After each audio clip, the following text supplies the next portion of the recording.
대경고 1학년 내신 분석 설명회를 진행해 보도록 하겠습니다. 먼저 이제 출제 단원 및 난이도를 이렇게 살펴보시면은 전체적으로는 이제 다항식의 연산부터 해가지고 이제 2차 함수까지 시험 범위였었고요. 자, 난이도는 저희가 상, 중, 하 그리고 킬러 문항 이렇게 네 가지 난이도로 이렇게 봤습니다. 일단은 하 난이도 문제가 좀 많이 출제가 됐고 중하까지 포함시키면 꽤 많이 출제가 됐다라고 보시면 되겠습니다. 비율로 따지게 되면 72.8% 정도가 출제가 됐었고 상난이도까지 합쳐주게 되면 86.4%가 출제가 됐기 때문에 꽤나 많은 문제들을 학생이 풀 수 있었던 그런 문제들이었다라고 보시면 될 것 같고, 킬러 문항이 조금 어려웠습니다. 프린트에서 나왔었던 문제가 한 문제가 있었고 외부 문항이 두 문제가 출제가 됐었기 때문에 학생들 입장에서는 킬러 문항 맞추기가 조금은 까다롭지 않았을까 이렇게 생각을 합니다. 그런데도 불구하고 이제 상, 중, 하의 난이도의 문제들을 잘 맞췄다고 한다면 1등급은 충분히 나올 수 있는 그런 시험의 문제였다라고 분석을 해볼 수가 있습니다. 자, 그러면은 문항별 난이도 그리고 부교재에서 포함됐는지 이렇게 이제 좀 살펴보자면은, 자, 일단은 1번부터 쭉 살펴봤을 때 하 있고 중도 있고요. 이제 상 난이도 문제가 있었고, 그다음에 킬러 문항이 이렇게 포함되어 있었는데, 자, 18번, 19번, 20번 문제가 킬러 문항으로서 가장 어려웠다라고 볼 수가 있겠고, 의외로 논술형 문제 두 문제는 굉장히 쉬웠습니다. 이번에 너무나도 쉽게 출제가 됐었기 때문에 논술형 문제를 마지막에 풀려고 했던 친구들한테는 약간 좀 잘못된 전략이 아니었을까 이렇게 이제 생각을 해봅니다. 자, 이 문제들 중에서 이제 프린트에 있었느냐를 살펴보자면은 기본 문제들이 있었고 프린트에 포함된 문제들도 있었고 그 다음에 외부 문항들도 이렇게 있어 보입니다.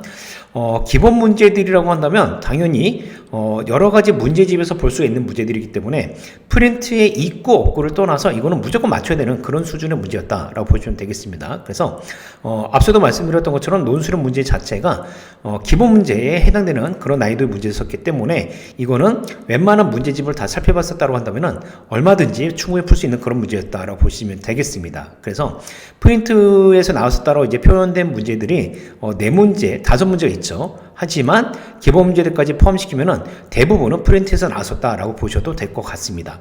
자, 이 외부 문항을 어떻게 맞추느냐에 따라서 달라질 수가 있겠는데, 자, 이제 외부 문항 4문제가 있는 것 중에서 복소수 문제가 상 난이도를, 그 다음에 이제 2차 함수 문제를 중으로 잡았습니다. 그러니까 외부 문제지만 충분히 풀 수 있었던 문제들이었다라고 보시면 되겠죠. 킬러 문항 2문제 중에서 18번과 20번 문제가 외부 문항에서 출제가 됐었는데, 이것은 아마 잘 보지 못했었던 문제들이었을 거다. 아마 20번 문제는 저희가 이제 여러 문제집에서도 찾아봤었고, 저희가 갖고 있는 문제은행 이런 부분에서도 찾아봤었는데도 불구하고 20번 문제는 비슷한 문제를 찾기가 쉽진 않았습니다. 물론 있긴 해요. 있긴 한데 조금 그래도 차이가 있었기 때문에 그냥 이것은 쉽게 볼 수 있었던 문제들은 아니었다라고 볼 수가 있겠습니다. 18번 문제 같은 경우는 그래도 좀 이제 모의고사 고난도 문제 같은 것들을 이렇게 풀어봤으면 충분히 풀어봤을 수도 있는 그런 형태의 문제였기 때문에 18번, 19번, 20번 문제 중에서 그나마 19번 문제가 프린트에 있었던 문제들이었는데 이거는 프린트에 있었다 하더라도 좀처럼 공부를 약간 중위권 혹은 중상위권에 있는 친구들이라면은 잘 풀기 어렵지 않았을까 이렇게 생각을 해봅니다. 그래서 18번, 19번, 20번을 제외한, 즉 킬러 문항들을 제외한 나머지 문제들은 그래도 어느 정도는 풀 수 있는 그런 수준의 문제였다라고 보시면 되겠습니다. 자, 그래서 기본 문제 같은 경우는 말씀드렸듯이 모든 문제집에서 흔하게 볼 수 있는 문제였기 때문에, 자, 13문항이 출제돼서 59.1%의 비율을 차지하고는 있는데, 자, 이 정도는 무조건 맞춰야 되는 것이 맞습니다. 그다음에 프린트 문제가 이제 쌍둥이 문제죠. 약간 이제 숫자 바꾸기나 아니면 약간의 표현 바꾸기 정도로 이제 볼 수가 있는데, 한 5문제 정도 출제가 됐었고, 쌍둥이 문제로서 4문제, 그 다음에 유사문항으로서 1문제로 저희가 이렇게 분류를 해봤습니다. 22.7%를 차지하고 있으면서 이 기본 문제랑 프린트 문제들만 다 맞춰줬어도 거의 82%, 그러니까 뭐 점수로 따진다면 82점보다 더 높겠지만 어쨌든 이 정도로 맞추지 않았을까라고 생각을 해봅니다. 그리고 외부 문항이 좀 출제가 됐었고요. 자, 기본 문항에 대해서 다시 한번 좀 말씀을 드리자면은 모든 문제집에서 다 볼 수 있었던 문제들이기 때문에 반드시 맞춰줘야 되는 것이 맞는데, 문제는 말이죠. 자, 이 기본 문제를 생각보다 틀리는 학생들이 굉장히 많다는 겁니다. 자, 이거 말이 안 됩니다. 기본 문제를 틀린다? 이게 왜 틀리는지를 본인들이 분석을 해줘야 됩니다. 자, 이거 분명히 집에 가서는 혹은 학교 선생님들 혹은 친구들한테는 야, 이거 내가 계산 실수했어. 이거 다 맞출 수 있는 문제야. 뭐 이런 식으로 얘기하는 친구들이 굉장히 많을 거라고 보여집니다. 하지만 그 학생들은 다음번 시험에서도 또 계산 실수를 할 가능성이 큽니다. 예. 자, 그렇기 때문에 이 계산 실수라고 하는 것을 실수라고 표현하면 안 되는 거죠. 저는 개인적으로 실수라고 하는 단어를 별로 좋아하지 않습니다. 물론 실패하고 실수는 다르죠. 그죠? 실수라고 하는 것은 왠지 약간 변명의 여지가 있다라고 보여집니다. 이건 내가 충분히 맞출 수 있는 문제인데 내가 딱 잘못 생각해가지고 이것을 틀렸어. 뭐 이런 식의 느낌이 있으면서 그러니까 반성의 기미가 살짝 없어진다는 거죠. 그죠? 자, 그러면은 다음 시험에서 또 틀릴 가능성이 크다. 역시 문제를 잘못 읽고 틀리는 경우도 굉장히 많은데, 자, 이런 친구들이 반성을 많이 해야 되는 문제 중에 하나가 바로 기본 문제, 틀렸을 경우에 이제 해당되는 것입니다. 자, 프린트 문제도 있는데, 이 프린트 문제는 아주 최소한 3회 이상은 풀어봐야 된다라고 보는 거죠.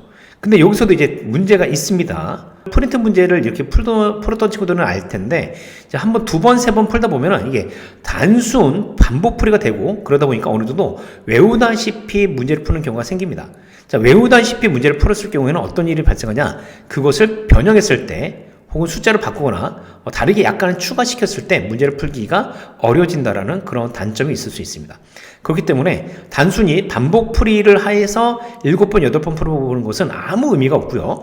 자, 2번을 풀어보든 3번을 풀어보든 정확하게 그 문제의 출제 의도와 그 다음에 정확한 풀이를 잘 공부하고 분석해보면서 공부를 한다면 충분히 2-3번만 반복해서 풀어봐도 알 수 있는 문제가 될 수 있습니다.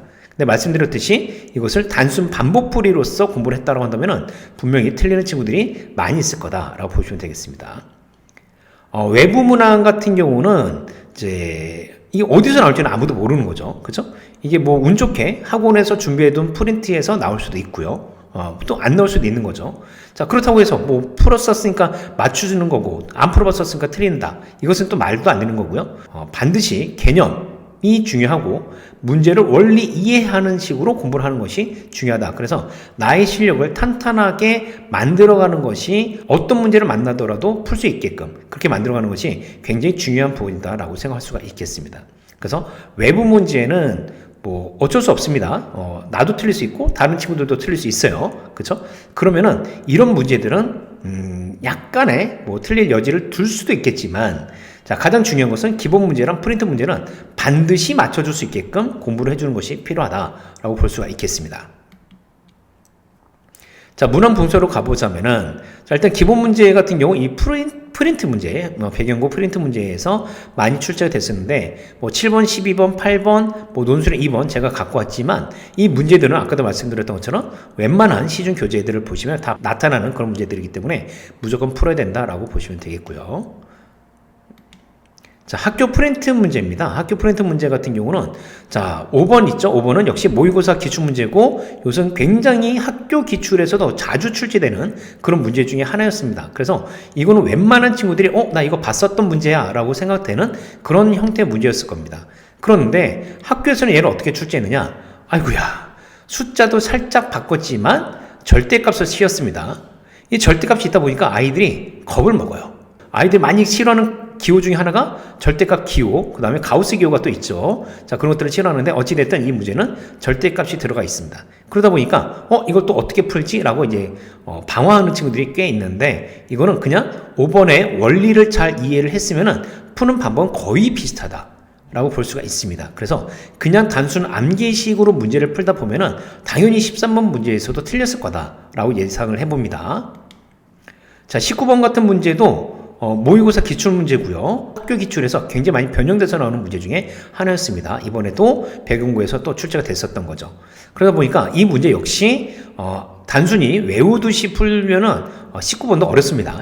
여기서 풀면은 19번도 어려운데 당연히 원리를 잘 이해해서 공부하면은 충분히 17번 문제 풀 수 있었던 그런 난이도의 형태 문제였다라고 보시면 되겠습니다. 그래서 이 두 문제는 거의 숫자 바꾸기 쌍둥이 형태 문제였다라고 보실 수가 있겠는데, 자, 좀 어려웠던 문제가 요거였습니다. 이제 39번 문제, 프린트에서는 39번 문제 있었던 건데, 이 문제도 실제로는 이제 25년도 6월 고1 모의고사에서 출제됐던 문제고, 어떻게 보면은 처음 만난 친구들한테는 꽤나 어려울 수 있는 그런 형태의 문제들이었다라고 볼 수가 있습니다. 학교 시험에서는요, 자, 이렇게 출제가 되었는데, 좀 추가가 됐습니다. 네모 박스까지는 왼쪽에 있는 보이는 문제랑 똑같습니다. 거의 똑같다고 보실 수가 있겠어요. 근데 네모박스 아랫부분에서의 문제가 더 추가가 됐다고 볼 수가 있습니다. 그러니까 이것은 기본적으로 이 학생들이 갖고 있는 기본 개념들, 그 다음에 문제 풀어내는 속도, 계산력 이런 것들이 뒷받침되지 않았으면 아마 이 뒷부분을 해결하는데 꽤나 시간도 오래 걸렸을 거고 좀 어렵지 않았을까라고 생각을 해봅니다. 그래서 이런 이제 변형된 추가된 문제들을 만났을 때는 확실히 그 학생이 갖고 있는 기본 실력들 이것이 뒷받침되어야 되는 그런 문제들이었다라고 보실 수가 있겠습니다.